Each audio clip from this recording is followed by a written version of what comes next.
भाव्यम उतामृतोषी सानो यदन्ने नातिरोहति एता।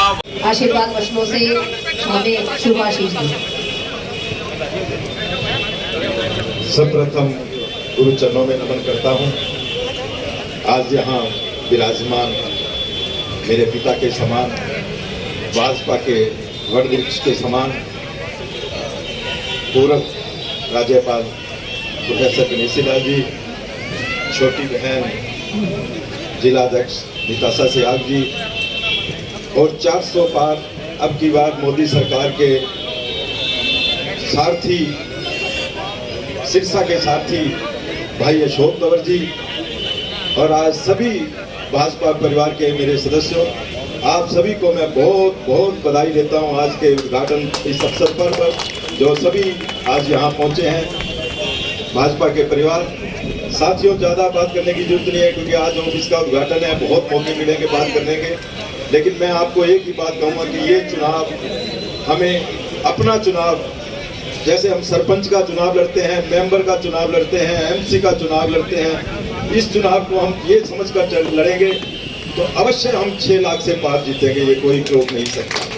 और कल शाम को मैं एक इलाहाबाद में वीडियो देख रहा था कि शैलजा जी, कुमारी शैलजा जी कह रही थी कि मेरा चुनाव लड़ने का कोई मन नहीं था, मैं सिरसा आना नहीं चाहती थी, मुझे तो ऊपर वालों ने भेज दिया, सर्वे हुआ।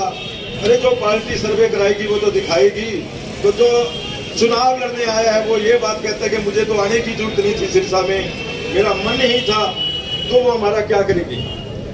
और सबसे बड़ी बात हमें लोगों को जो समझानी है, मेरे परिवार के सदस्यों, जो 1996 के बाद सिरसा छोड़कर चली गई, कभी सिरसा नहीं आई, भाई अशोक तंवर जी तो हमारे बीच में रहे, चाहे वो कैसे भी रहे, किसी तरह से भी रहे, वो हमारे बीच में रहे लगातार।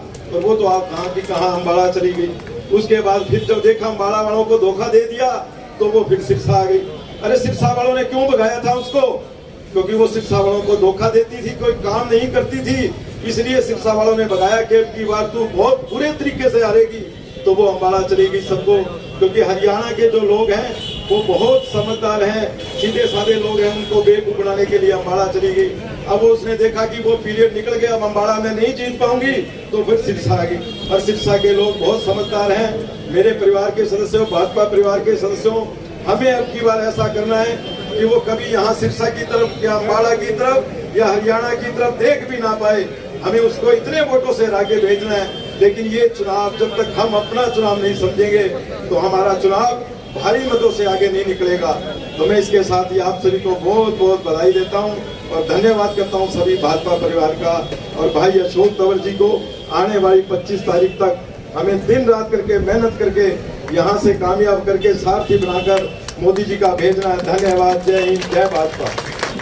हरियाणा की भारतीय जनता पार्टी बड़े मार्जिन से जीते और उसमें सिरसा की सीट जो आप लोगों ने संकल्प लिया है कि हमें 6 लाख से ज्यादा, पिछले दिनों मुख्यमंत्री जी, नायब जी यहाँ पर आए थे और उस दिन जब कार्यकर्ता सम्मेलन था, उनके साथ रात्रि भोज था, तो सब लोगों ने उनको विश्वास दिलाया था कि माननीय मुख्यमंत्री जी, हम सिरसा की सीट 6,51,000 से जिताने का काम करेंगे। ये तो भविष्य में आप सबकी, हमारी मेहनत, हमारा समर्पण और लोगों के मन में जो बात हम पहुंचाना चाहते हैं वो अगर हम उनके मन में, उनके मस्तिष्क में बिठा पाए तो मैं समझता हूँ कि मार्जिन और भी बढ़ेगा। पिछली बार जब 2019 का चुनाव था, 5 साल का कार्यकाल नरेंद्र मोदी जी का था, उस समय ना दिव्य भव्य राम मंदिर बना था, ना धारा 370 खत्म हुई थी और ना नया नागरिकता संशोधन कानून आया था, ना महिलाओं के लिए आरक्षण का प्रावधान था, ना 3 तलाक थे। लेकिन उसके बावजूद भी हमने इतनी बड़ी उपलब्धि की थी कि हम बहुत बड़े मार्जिन के साथ ये सीट भी जीते थे और हरियाणा की 10 की 10 सीटें जीते थे। आज उसके बाद 5 साल का और कार्यकाल हो गया साथियों। 10 साल के इस कार्यकाल में जो बड़े बड़े कार्य हुए हैं, जो बड़े बड़े हाईवे बने हैं, जो बड़े बड़े हमारे एयरपोर्ट का रिनोवेशन और एयरपोर्ट का विस्तारीकरण जिस तरीके से हुआ, नई नई बंदरगाह इस देश में बनी, रेलवे का नेटवर्क दुरुस्त करने का काम किया, किसानों के खातों में किसान सम्मान निधि से लेकर के फसल बीमा योजना मुआवजे का केवल इस पार्लियामेंट के अंदर अगर 4.5-5 हजार करोड़ रुपए डालने का काम हुआ है तो मैं समझता हूं कि पिछले 6-7 वर्षों में हुआ है। तो साथियों, इसलिए पूरी ताकत लगाइए और मन में संकल्प लेकर के जाइए। अभी यहाँ पर सब साथियों ने कहा, आज तो तुरंत में ये कार्यालय का उद्घाटन हुआ है।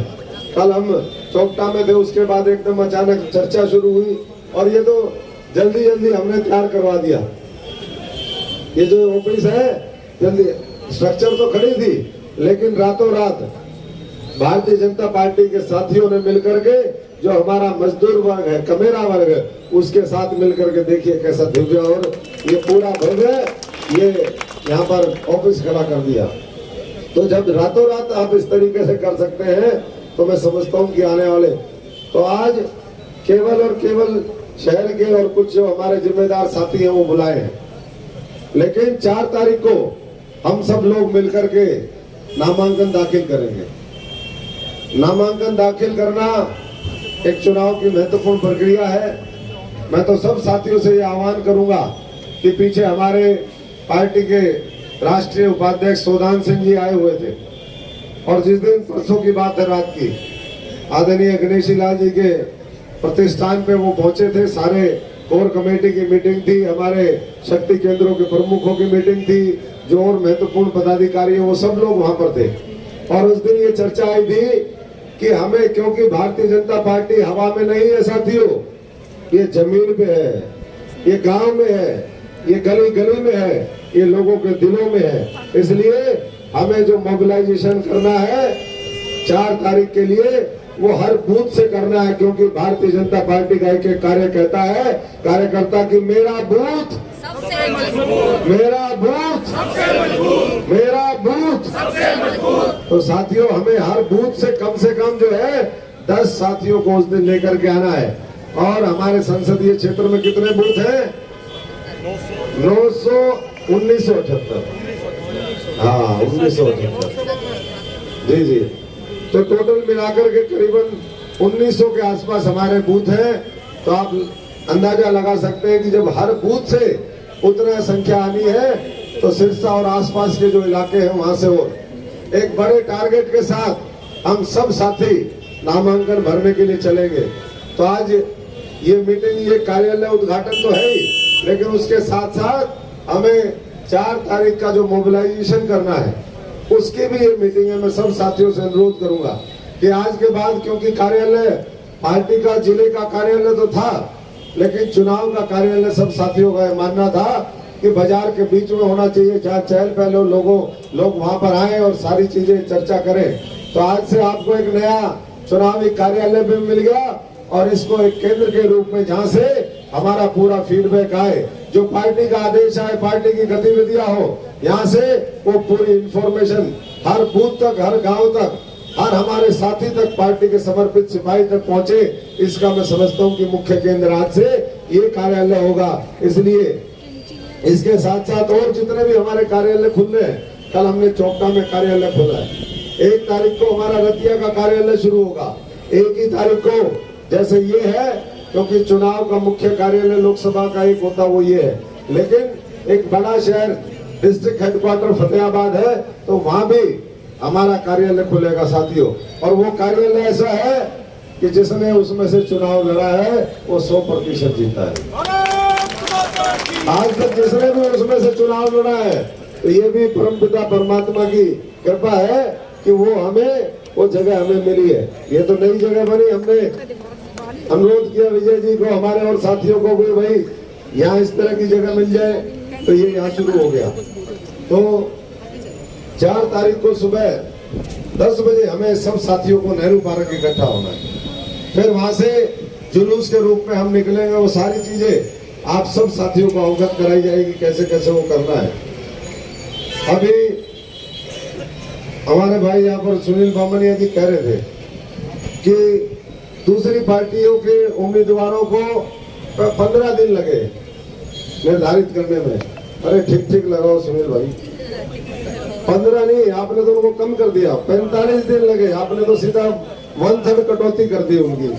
और पता नहीं अब भी कैसे फैसला ले लिया, लेना तो नहीं चाहिए था, क्योंकि जिस तरीके से 9.5-10 साल में संगठन नहीं बना पाए तो इसकी भी क्या आवश्यकता होती जी।